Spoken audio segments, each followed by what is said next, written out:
3年前，我因为避让不及，冲撞了贵妃。大胆！谁家秀女竟敢惊扰圣驾妃位？婢妾沈氏罪该万死，一时失卡惊扰了贵妃娘娘，求陛下恕罪，求娘娘宽恕。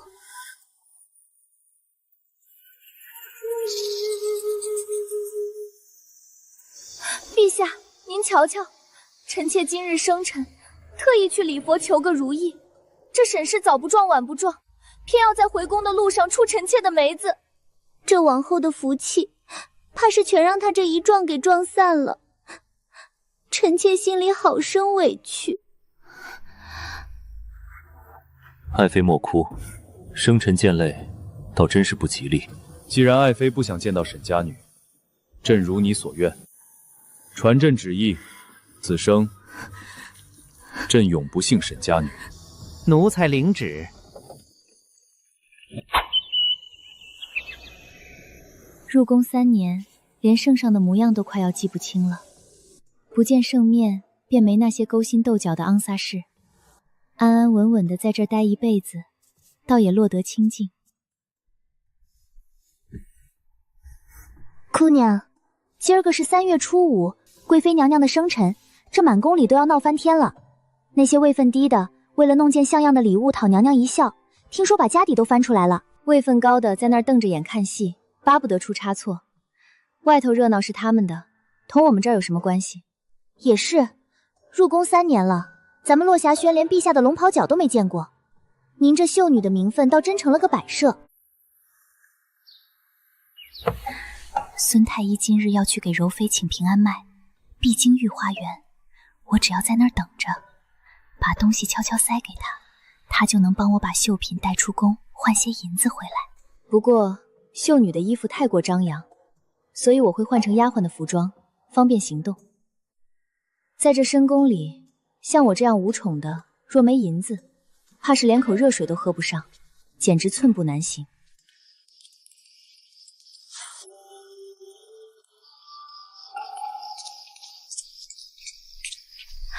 孙太医，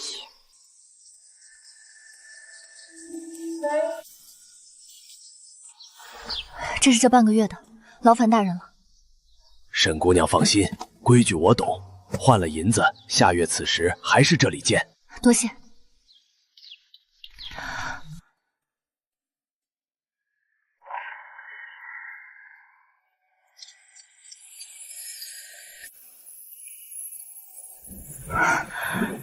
偏偏这时候下雨。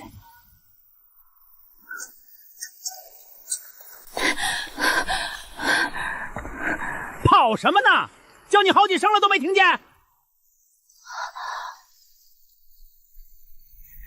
还不快去收拾收拾院子？没点眼力劲儿，陛下要过来避雨。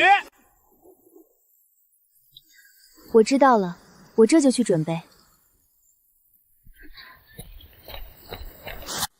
内务府从来不管我，这里头现在别说茶，连口热水都没有，怎么收拾也还是这般寒酸。这雨下得太不是时候，居然招了这么个活菩萨过来。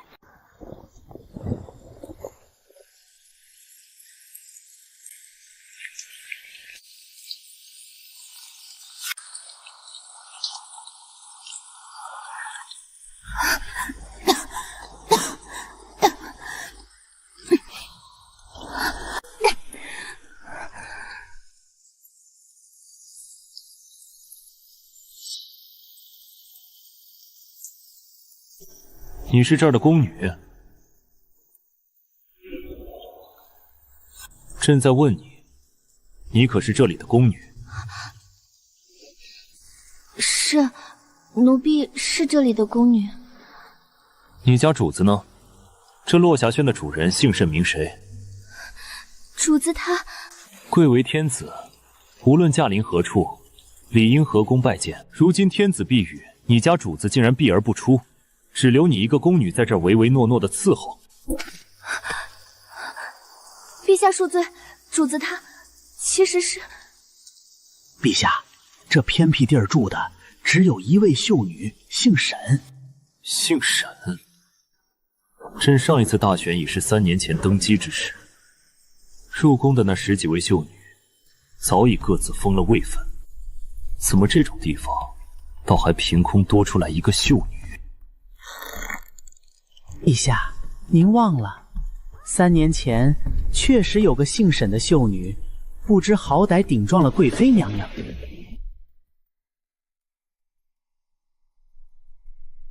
哦，姓沈是吧？这落霞轩的主位身边，只有你这么一个宫女伺候。是，回陛下，只奴婢一个。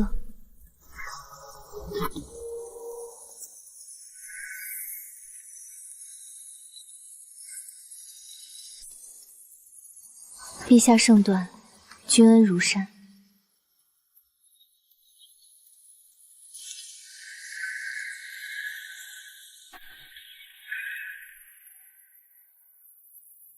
这场雨下的实在太久了。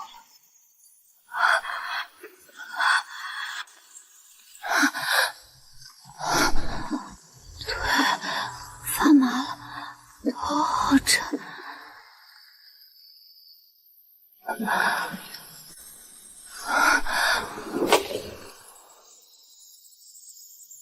放肆！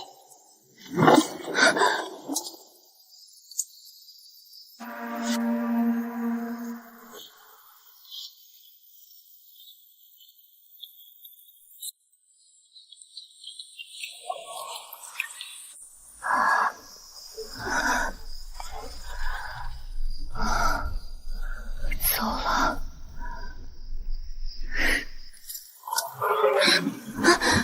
姑娘，您怎么躺在地上？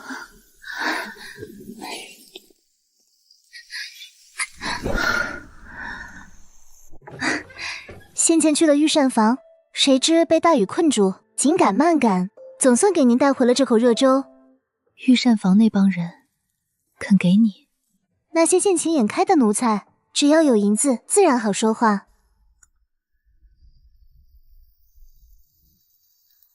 好在姑娘的秀艺在宫外还算抢手，孙太医带进来的这些银子总算没白费。有了钱，御膳房那边也就不怎么为难咱们了。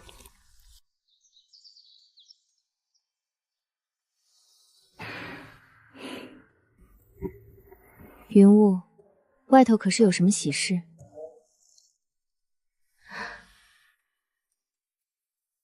昨儿个那雨刚停了没一会儿，皇上就在御花园邂逅了徐贵人。那是他的福气。什么福气？不过是会钻营罢了。这不，一觉醒来，徐贵人就进了位分，成了徐婕妤。奴婢是替姑娘难过。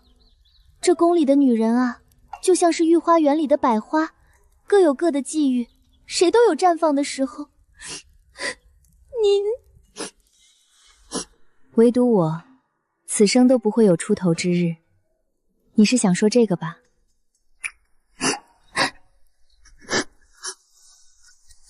这种事我从来没放在心上。帮我更衣吧。这身子骨真是不争气，不过是躺得久了些，这后背竟然疼得像要裂开了一样。姑娘慢着点儿，昨个淋了那场透雨，又是受凉又是摔着的，哪能这么快就好全了？对了，姑娘，您瞧瞧，这是您的帕子吗？我方才收拾昨儿那身湿衣裳时落出来的，之前怎么没见您用过？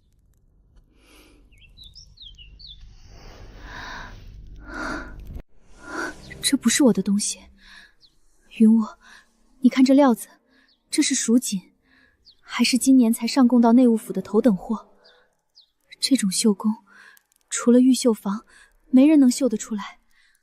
不是您的，那这东西怎么会在咱们这儿？昨晚只有那个人来过，这东西怕是陛下的御用之物，这要是被扣一个私藏御物的罪名，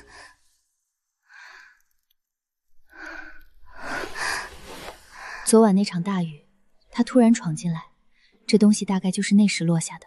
那怎么办？姑娘，这可是泼天的祸事啊！如果陛下遣人回来找，咱们拿什么交代？别慌，既然东西已经在这儿了，咱们只能走一步看一步了。这几日我总是惶恐不安，总觉得圣上会派人过来找，就连夜里也睡得不安稳。姑娘，是我。这几日我这心也总是在嗓子眼吊着，每瞧见个面生的公公经过，都以为是来搜咱们屋子的。咱们得撑住，若表现出异样，才是真的招祸。这都好些日子了，也不见御前的人来巡。姑娘，您说，陛下是不是压没把这帕子放在心上？他是九五至尊，富有四海，一方帕子在他眼里，或许就像掉了一片叶子那么微不足道。想来他应该是真的忘了。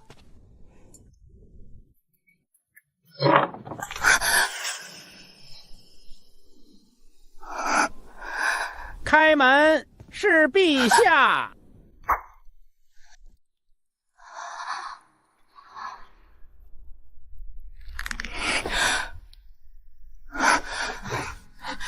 别愣着，快回床上去躺着，把被子盖严实了。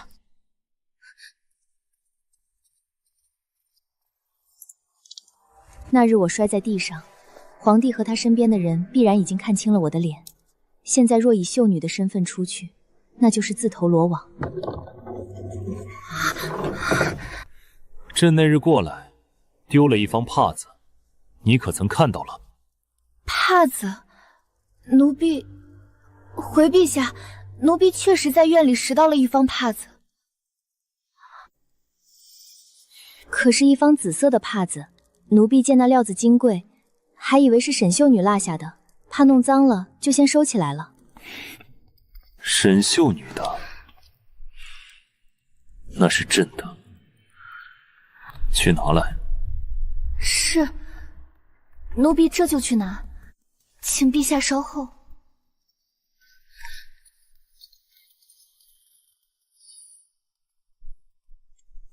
陛下，帕子在这里，奴婢一直好生收着。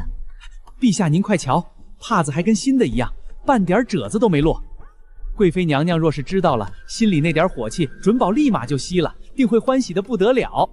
贵妃娘娘也是，方才不过是见您拿不出这帕子，才使了些小性子。他那一哭二闹的本事，朕今天算是领教够了。若非为了这帕子，朕何至于半夜跑这一趟？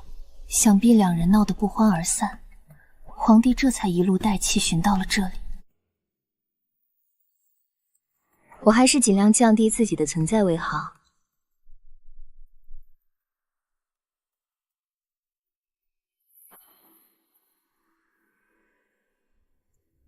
朕记得你，上回在这儿，你可是险些晕到朕的怀里。奴婢该死，惊扰了圣驾。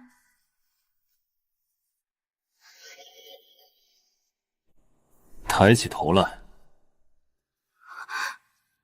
朕让你抬起头来。尊贵如天子，此时此刻说出这种话，不难猜出他起了怎样的念头。更何况，他若是知道我就是那个被他厌弃，甚至让他立誓绝不宠幸的沈家女，这便是欺君之罪。难不成真要再晕一次才能躲过去？陛下，贵妃娘娘派人来寻您了，说是娘娘心口疼的厉害，正哭着等您回去呢。走吧，算他还有点良心，还知道让人来找朕。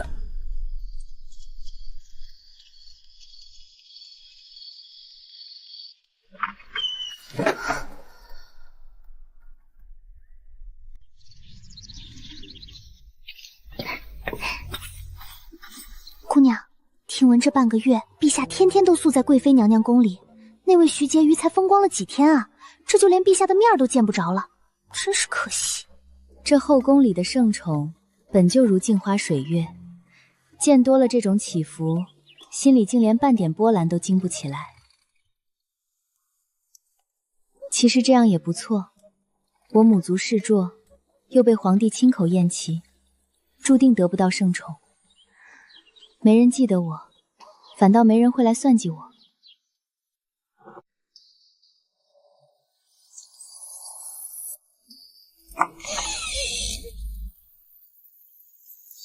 这是入春以来的第2场雨了。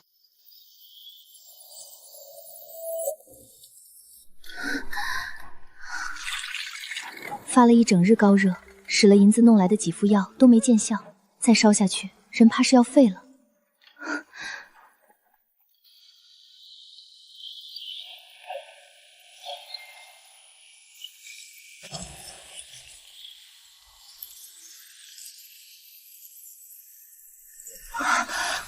孙大人，孙大人，请留步。云雾发了整整1日高热，寻常的药根本压不住。我记得大人手中有一种特制的药丸，治风寒有奇效。这是姑娘要的东西，拿好。多谢孙太医。姑娘，那位昨日回来了。他让我转告姑娘，无论宫墙多高，他定会想法子带你出宫。云雾还在等药，得快点。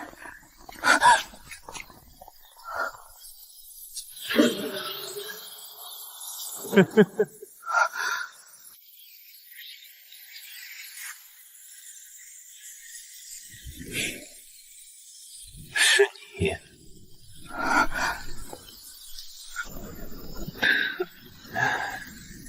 怎么总是站不稳？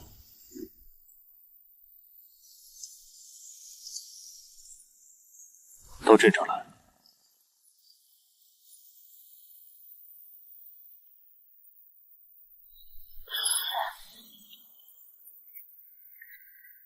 他的心情很差，比起那晚找帕什的盛气凌人，此刻的他更像一柄入鞘的利刃，压抑得让人喘不过气。陛下，这宫里的人见得落雨都恨不得把门窗钉死。这宫里的人见得落雨都恨不得把门窗钉死，生怕沾了寒气。你倒好，冒着这么大的雨在御花园里横冲直撞，走得那么急，是要赶着去见谁？回陛下，奴婢只是有些急事。急事？在这宫里除了朕，谁还有急事？哼，罢了。这宫里人人都有秘密，朕若是个个都问，这日子便没法过了。当朕没问。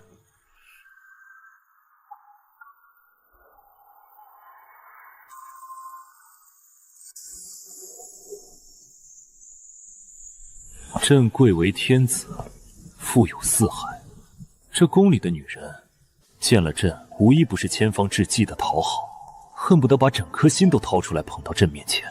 可你却口口声声不想做朕的女人，告诉朕，为什么？他看出来了，那日让我抬头时的迟疑，刚才让我进前时的不愿，终究是没瞒过他的眼睛。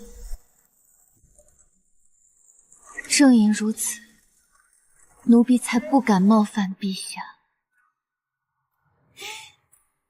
不敢冒犯？陛下是九五之尊，是这天下的主。于奴婢而言，陛下就像9天之上的孤月，太遥不可及。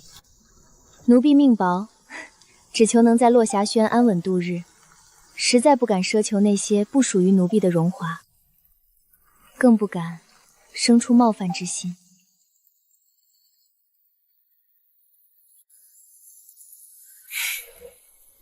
不敢冒犯。朕在这宫里听了太多假话，你这句倒像是有几分真心。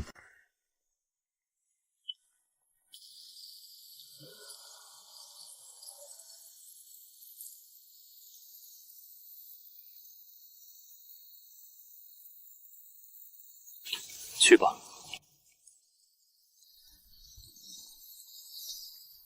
明日夜里，朕在这里等你。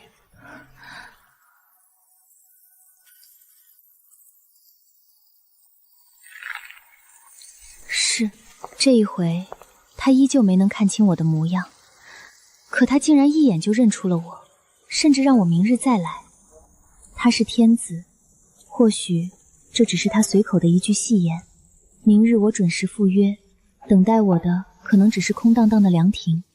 可他是九五至尊，他既然说了，我就得照做。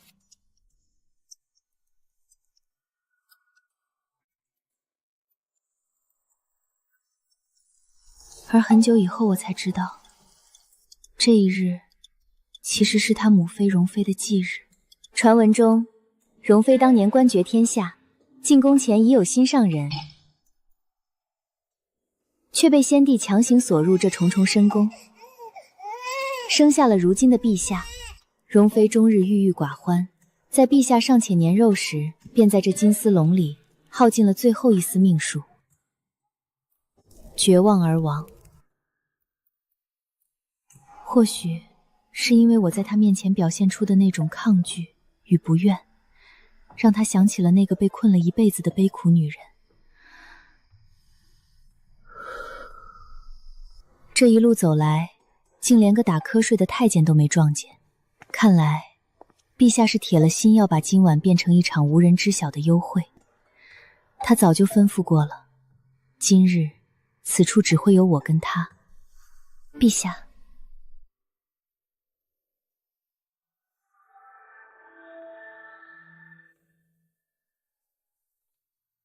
你过来了。奴婢不敢违命。在走出落霞轩的那一刻，我到底还是改了主意，亲手洗掉了脸上那些伪装的红点子。在他面前耍心眼儿，实在太冒险了。越是刻意掩盖，才越显得有什么不可告人的秘密。过来，到朕面前来。来之前，我看着梳妆台上那盒劣质的胭脂，本想过要在脸上做点手脚，画些红斑或者点些丑陋的痕疤，可在那最后一刻，我还是收了手。在这样一个人面前耍那些拙劣的心机，无异于引火自焚，倒不如坦坦荡荡，赌那1/1000的生机。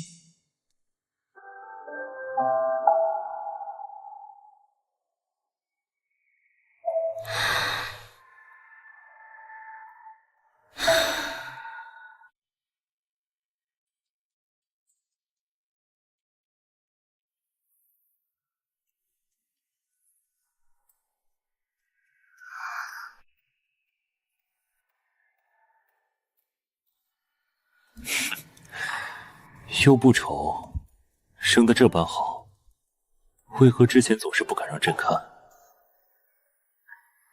我不明白，一个高高在上、杀伐果断的九五至尊，为何会有兴致深夜等在凉亭，只为逗弄一个身份卑微的宫女？你叫什么？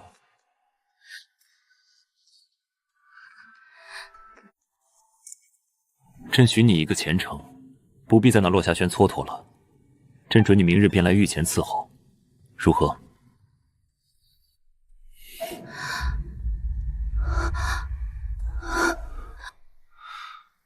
御前伺候，这对这宫里任何一个宫女来说，都是平步青云、一步登天的天大福星。可我不是宫女，我是沈家那个被他亲口厌弃、明令此生永不幸的庶女。奴婢命薄，受不起这样的抬爱。朕问你，你叫什么？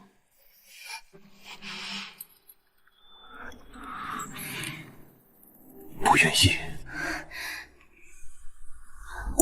请陛下明鉴，并非奴婢不知好歹，更不是奴婢不愿意攀这份高枝。哦，既然愿意，那为何不仅不谢恩，反而露出一副大祸临头的模样？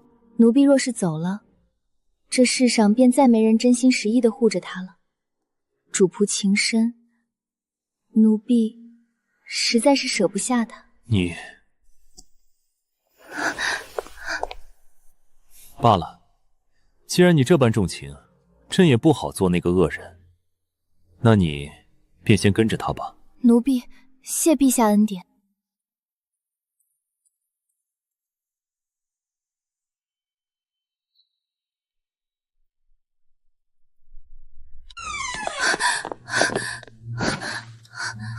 姑娘，您这是怎么了？可是冲撞了哪位贵人？云雾，快扶我一把，我这腿是软的，站不住。谁能想到，3年都见不到一面的人，这短短几日，竟然连着见了3面。陛下他到底说了什么？他要许我前程，要我去御前伺候。云雾，那是御前啊！他每说一个字，我都觉得自己是在鬼门关转了一圈。这宫里的恩显，从来都是带血的。姑娘，咱们这儿总算能彻底清静一阵子了。接下来很长一段时间，估计您都不用担心会再撞见皇上了。宫里出什么大事了？天大的喜事，宁嫔娘娘有身孕了。宁妃可不是嘛，这是皇上第一个孩子，大家都说她这次恐怕直接要封妃了。封妃？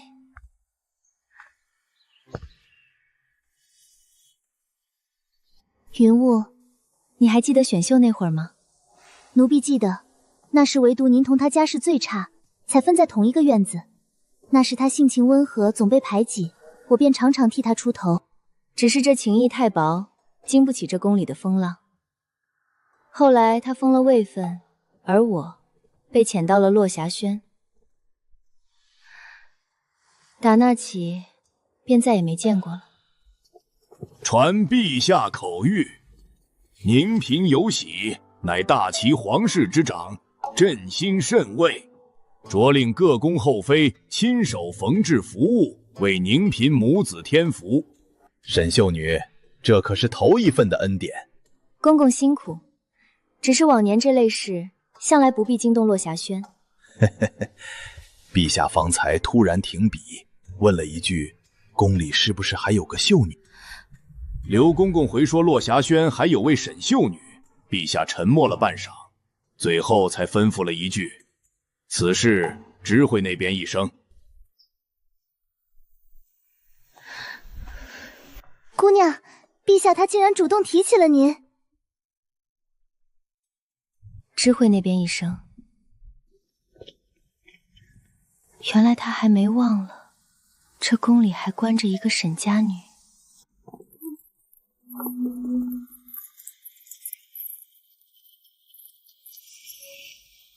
参见贵妃娘娘。这后宫里真是什么颜色都想出来晃的。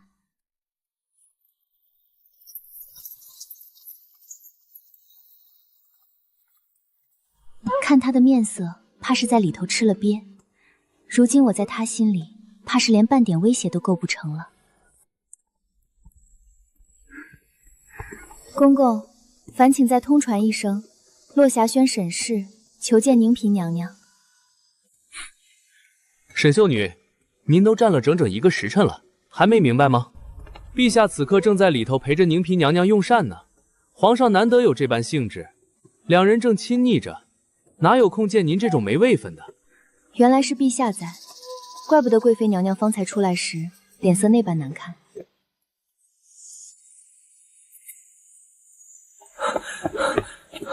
沈姑娘，沈姑娘，请留步。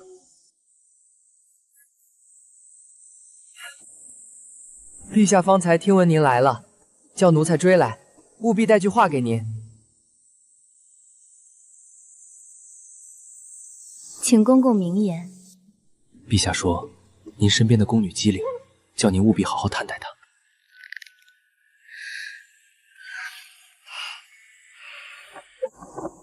妾身谢陛下挂怀，定会好生对待身边人的。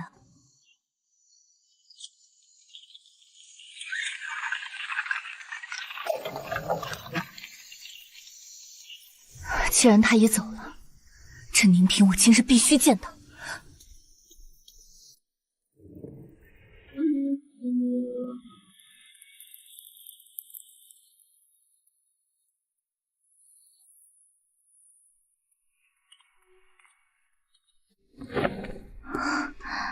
姑娘，奴婢听闻那些高门娘娘们个个都送了极贵重的服务，谁能想到最后得嘉奖的竟然只有咱们那小小的平安符。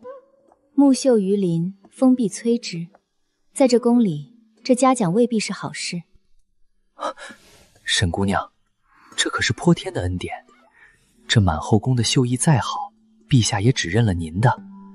此番陛下大赏，秀女这2日若得了空，还是亲手做些可口的糕点什么的吧。公公的意思是，让您身边这位机灵的人送到御前，也算是个谢恩的礼数。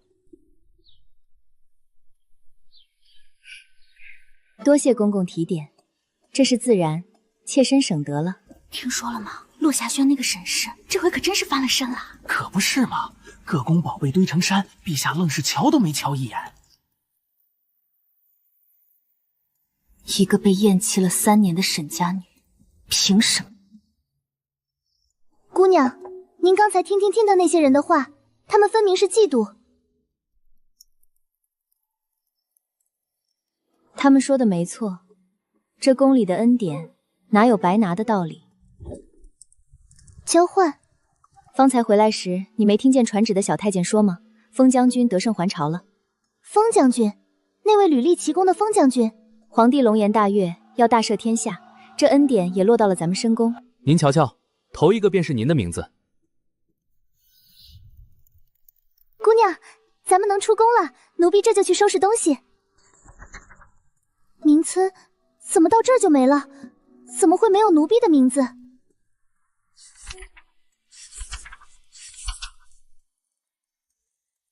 确实没有你的。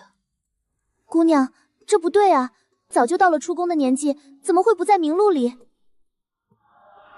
我的名字在上面，你的却不在，这哪是放我自由？这分明是要把我身边唯一的眼睛也给剜了。那谢恩的糕点，看来我是不得不送了。沈小主，您怎么亲自来了？想要什么，支持云雾姑娘传个话便是。平安符得了圣上嘉奖，总要亲手做些谢恩的糕点，才不失礼数。是，快把临窗的灶台空出来！你们2个，手脚利索点，给小主打下手。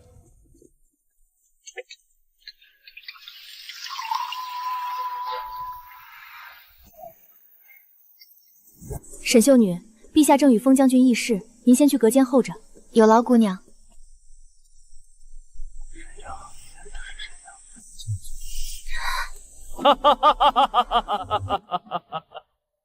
好你个风月，朕原本以为你这铁树一辈子都不会开花。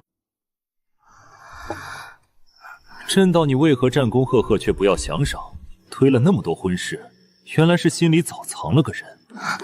朕当年许下永不幸沈家女的诺，倒像是冥冥之中成全了你。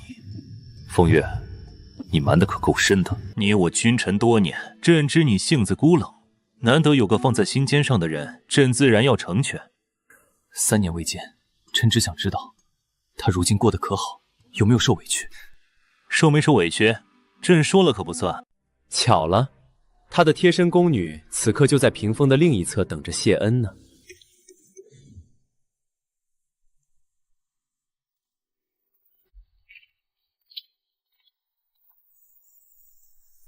你过来，同封将军好好讲讲沈秀女这些年是怎么过来的。朕平时见你挺机灵的，怎么今日封将军在场，你倒成了哑巴了？朕让你说话，为何不开口？难道还有什么话是朕听不得的？陛下，其实奴婢并非……滚出去！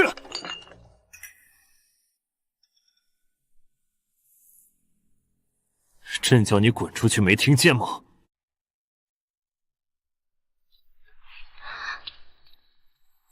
洋洋，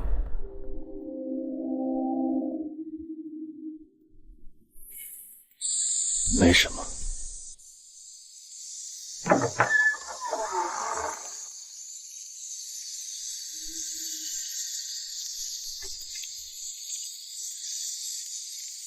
不说话才是对的。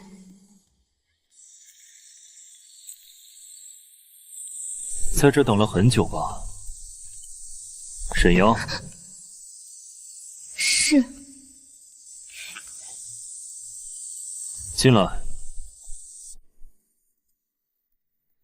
那日你穿着发白的宫女服，在大雨里撞见朕，是觉得朕再也不会去落霞轩了，对吗？你索性将错就错，演了这么一出忠心宫女的戏码。沈阳，朕说的是也不是？是，陛下圣明，一切正如陛下所言。那好，朕问你，你那日冒着大雨，到底去见了谁？可是风月的人。回陛下，臣妾那日去见的是宁嫔。宁嫔？臣妾入宫前便同宁嫔娘娘有旧，那日私底下去找她，也不过是想寻她帮个忙。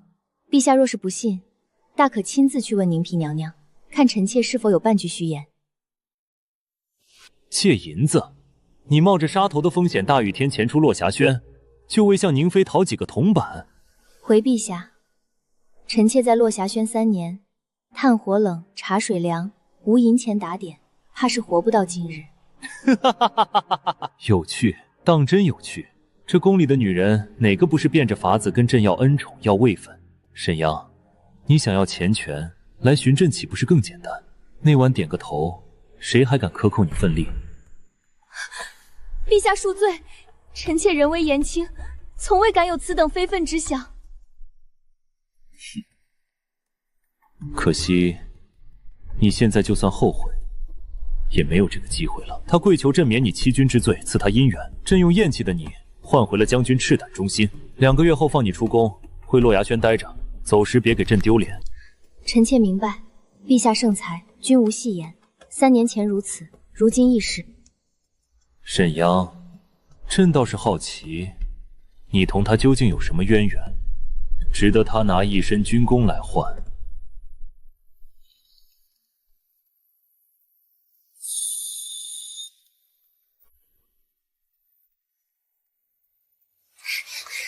夫，快，就是他，请您救救他，我带了银子。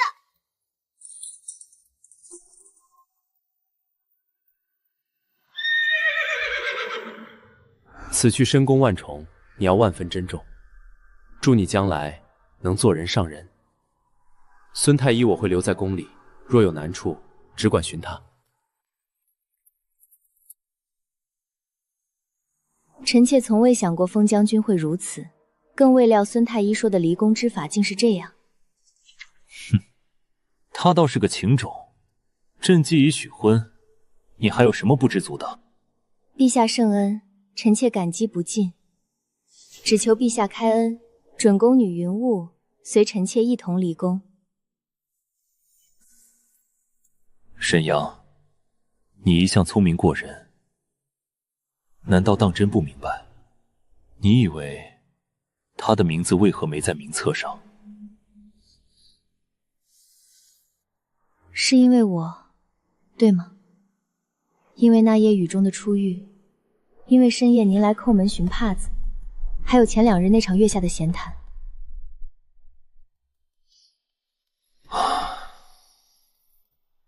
朕贵为天子，想要留下一个人，竟要费这许多周折。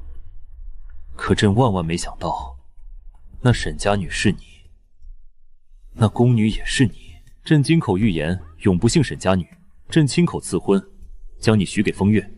沈阳，你让朕在这宫城里成了一个天大的笑话。罢了，不过是一个宫女而已。朕既然已经成全了风月，也不差这一个。朕明日便让人将云雾的名字补上出宫名单。沈阳，你想要的人，朕都给你。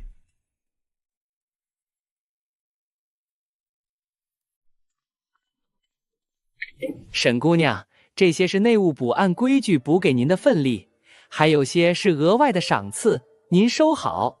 姑娘，这收起来吧。好在人人都知道我快要离宫了，这些东西在旁人眼里不过是皇帝的一点凌波恩典，倒也没谁会真的把心思放在这儿了。沈姑娘，这是我家主子的一点心意，贺姑娘离宫之喜。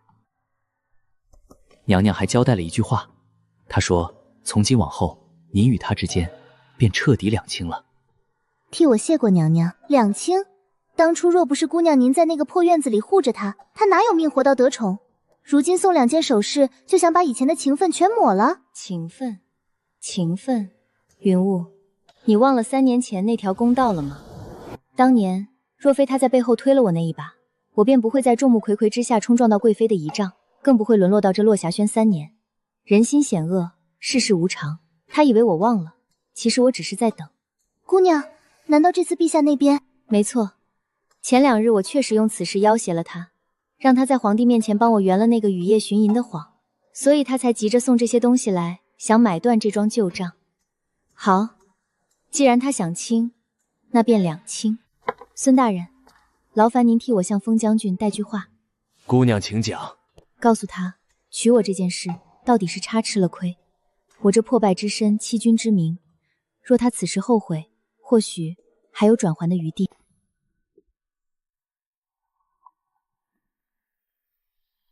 封将军看过信后，只回了这4个字：不亏不悔。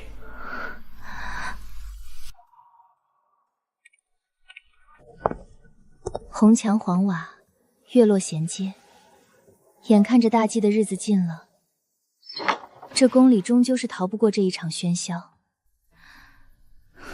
原想着离宫再至，能落个清静躲躲懒，可这回倒真是躲不掉了。因着先前给宁培绣的平安符得了皇帝的嘉奖，这名声到底还是传到了那位耳朵里。落霞轩沈氏参见贵妃娘娘。哼！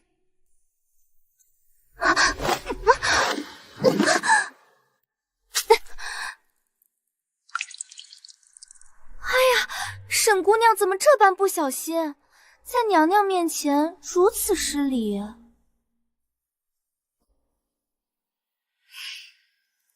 确实是不小心。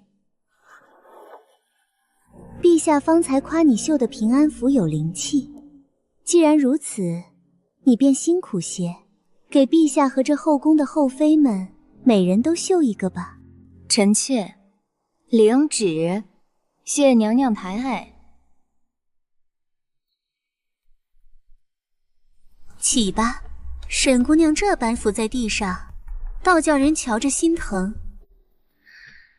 本宫自认美貌，在这后宫亦是少有敌手，可今日瞧了你，却仍旧不得不承认，你生的真是极好看。只可惜这明珠到底是要蒙尘了。3年前陛下便验了你，如今即便放你出宫，你这被皇家弃了的名头顶在头上，估计这辈子也嫁不出去了。好生珍惜这最后2个月在宫里的好光景吧。这种金尊玉贵的地方，你出了门可就再也瞧不见了。是，谢娘娘教诲。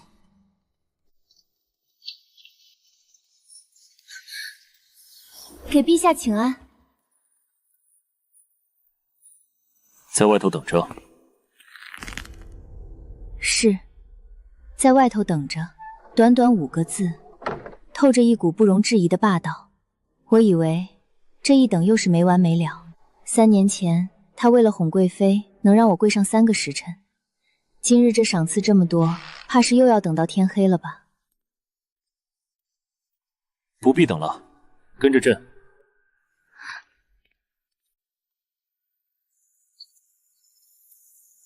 陛下，可是有要事交代？拿出来。刚才在贵妃那儿磕成那样，不疼，拿出来，朕给你上药。这种小伤，臣妾自己处理便好，不必劳烦陛下。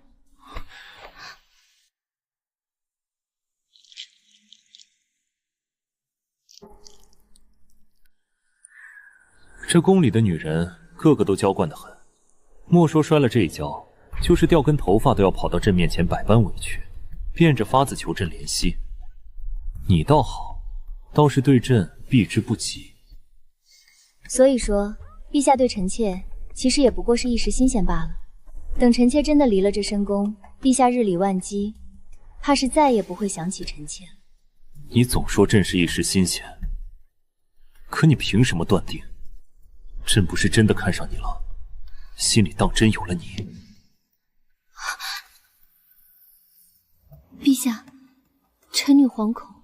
臣女，你现在这副拒人于千里之外的模样，是笃定了朕一定会放你走，去给风月当新娘子。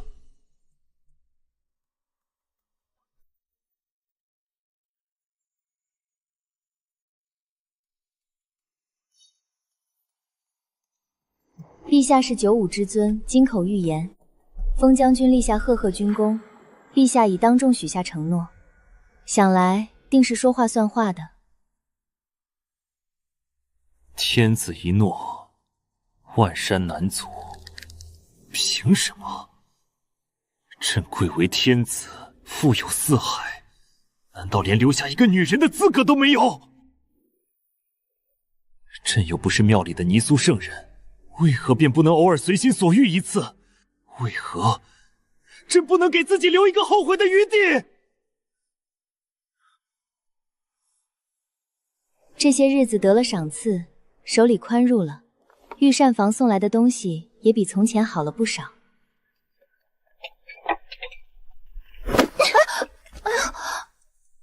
哼，没长眼的东西，敢撞本姑娘！彩萍姐姐，明明是你冲过来的，我都已经避让了。你避让？我瞧你这手脚倒是麻利，连这极品的血痕都敢往落霞轩淋，也不瞧瞧自己主子什么德行。那是内务府批给落霞轩的份礼。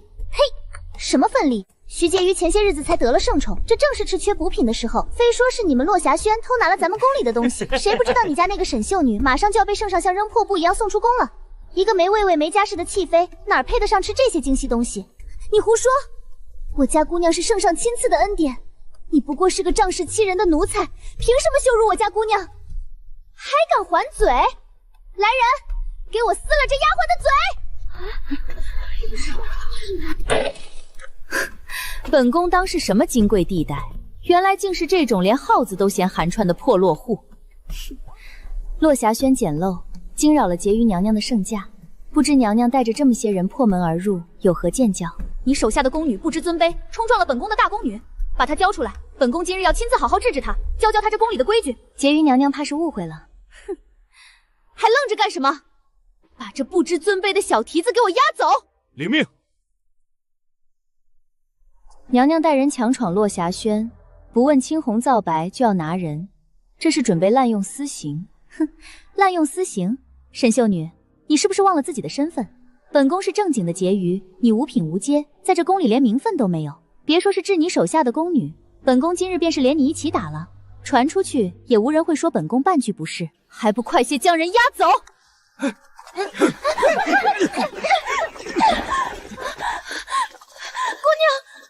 姑娘，都怪奴婢，是奴婢不该争那一时之气，连累了你。怪你？本宫看最该怪的是你家主子，若非他当年不争气，惹恼了贵妃娘娘，这3年来，落霞轩又怎会落到这般人人可欺的地步？人人可欺？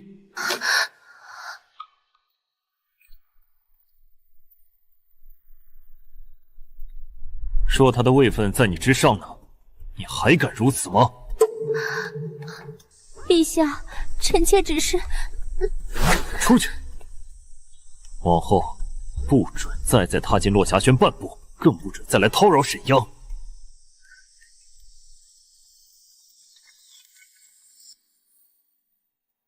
既然你说他受了委屈，那这3年来，你主子在这落霞轩里受到的所有不平、所有冤屈，无论大小，都给朕一五一十的细细道来。陛下，您这是做什么？不过是些琐事。你进屋去。在他没把话说完之前，你不许出来。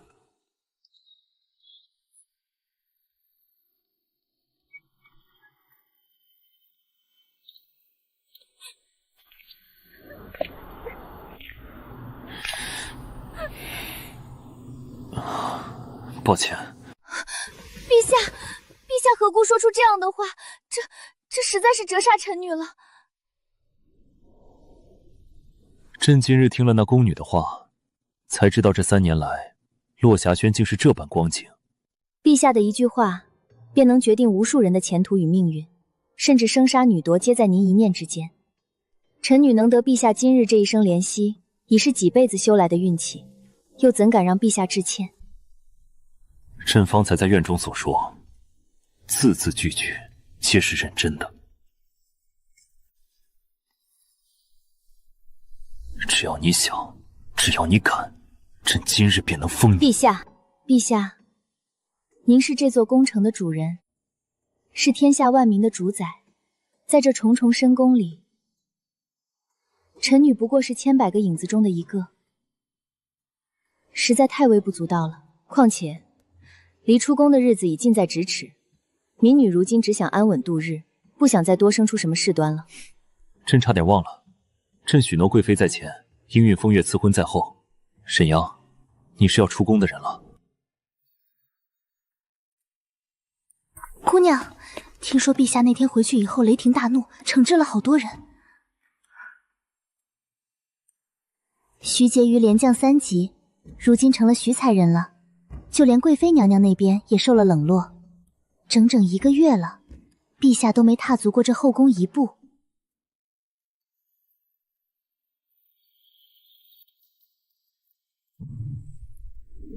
他是后宫女人们敬仰爱慕的君王，是说一不二的帝王。可我这一刻看着他，却恍惚间想起了另外一个人。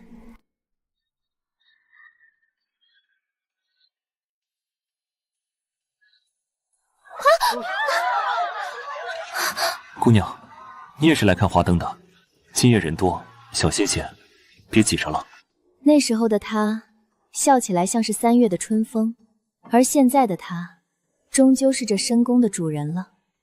敬告天地，日月星辰，既安且宁，敬拜下土之灵。你瞧，那位便是凯旋的风将军，这通身的气派，真是比京城那些世家公子还要俊上几分。可惜是个冷面修罗，听闻他在边疆杀伐果断，多少高门贵女想攀亲都被他给拒了。这样的人，真不知什么样的女子才能入他的眼。沈阳，若朕此刻不顾一切反悔，陛下，谢主隆恩，臣女祝陛下江山永固。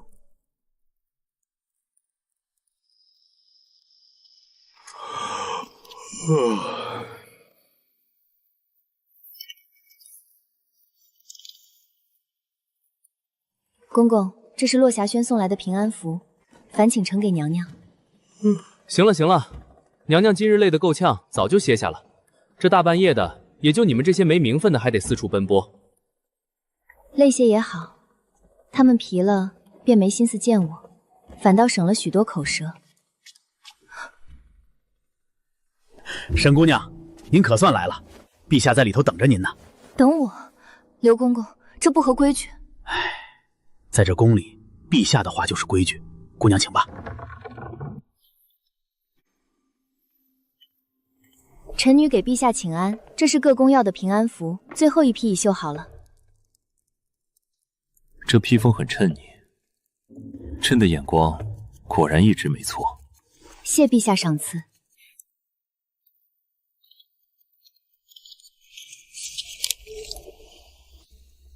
看看，陛下，臣女惶恐，此等军国大事，臣女不敢妄议。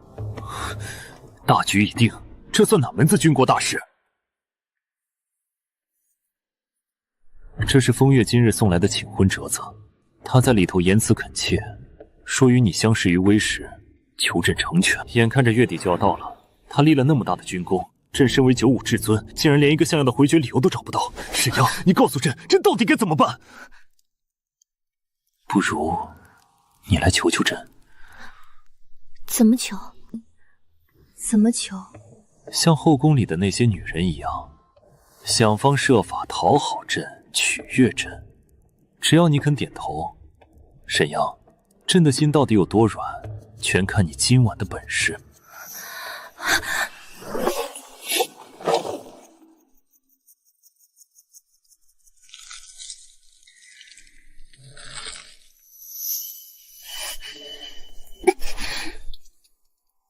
臣下方才去给贵妃娘娘送平安符的时候，听说她晚些时候要过来，说是要给陛下送亲手的补汤。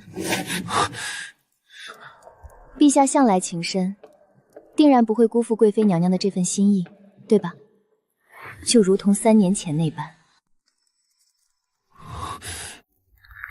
好，沈阳，你好得很，滚出去！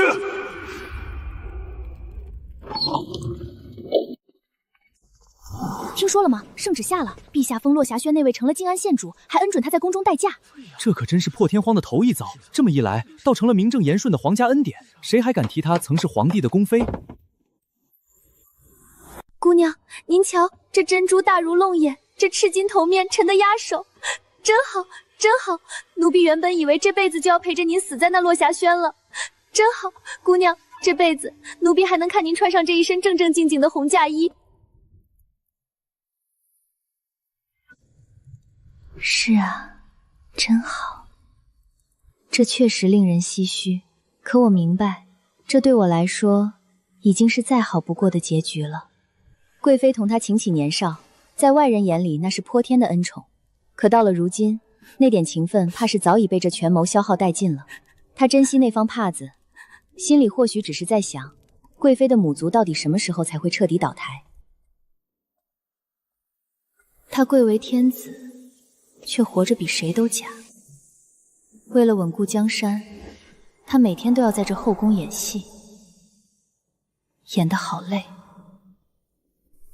宁嫔怀了皇嗣，那是这深宫唯一的指望，可看她的样子，却不见得有多么欢欣这个孩子的到来。对她而言，那不过是制衡前朝的一枚棋子罢了。至于别的柔妃、王贵人、徐洁妃，他们在这宫里挣扎、算计、求宠，那都是他们自己的际遇。这一切，从此都与我无关了。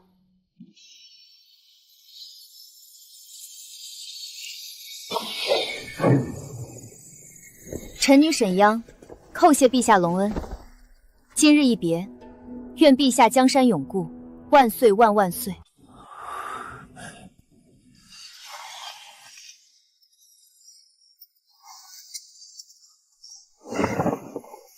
走了，真的走了。离了朕，你倒是真的活过来了。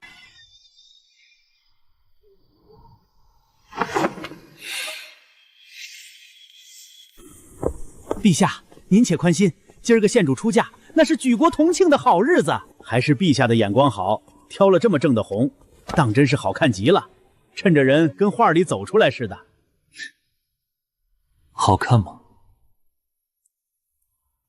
那是别人的，别人的，终究是成了别人的。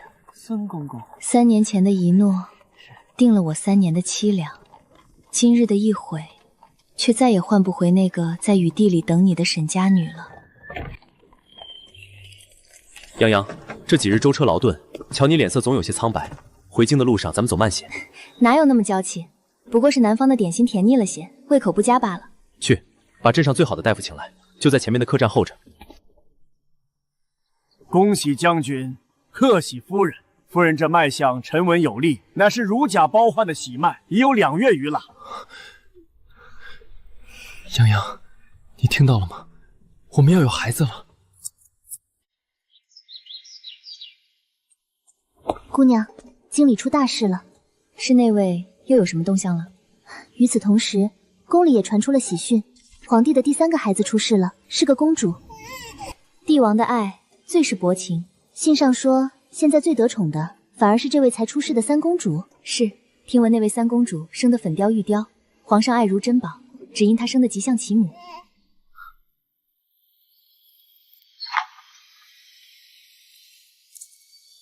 还在想宫里的事？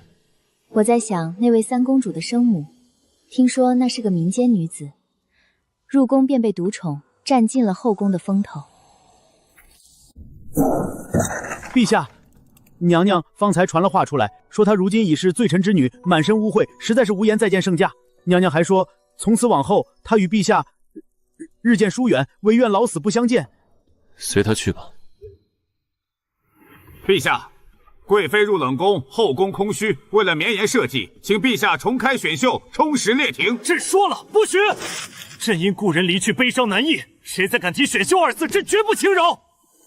外头都在传，陛下对贵妃深情不渝，竟为她锯了百官选秀的折子。这世上，没有人会关心他的悲伤究竟是不是真的。是啊，那些朝臣们只会惋惜自己不能再送女儿妹妹入宫去讨好天子。后来许多年，后宫真的再没有进过新人。他守着那座空城，守着他的诺言与悔恨，终究是孤单帝王，寂寞朝堂冷。